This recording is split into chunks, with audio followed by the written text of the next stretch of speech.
पुणे येथील हगवणे प्रकरणाची धग अजून शमलेली नसताना अमरावतीमध्ये देखील असाच प्रकार समोर आलाय।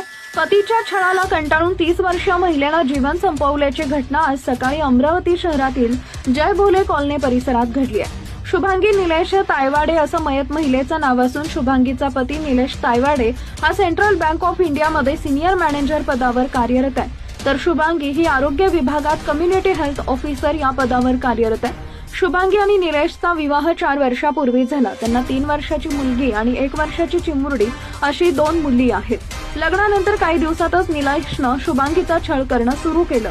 या त्रासामुळे तो शुभांगीनं जीवन संपवल्याचा आरोप शुभांगीच्या आई आणि वडिलांनी केलाय। शुभांगीचं प्रेत शवविच्छेदनासाठी अमरावतीच्या जिल्हा सामान्य रुग्णालयात सध्या ठेवण्यात आलं असून जोपर्यंत शुभांगीचा लहान भाऊ येत नाही तोपर्यंत शवविच्छेदन करू नये अशी मागणी कुटुंबियांनी केली आहे। आपल्या मुलीनं आत्महत्या केली नाही तर निलेशनं तिला फासावर लटकवलं असा देखील आरोप मृत शुभांगीच्या आईनं केलाय। आता या प्रकरणाचा संपूर्ण तपास गाडगेनगर पोलीस करत आहेत। मृत शुभांगीचा पती निलेश तायवाडे आणि सासूला गाडगेनगर पोलिसांनी चौकशीसाठी ताब्यात घेतलेला आहे।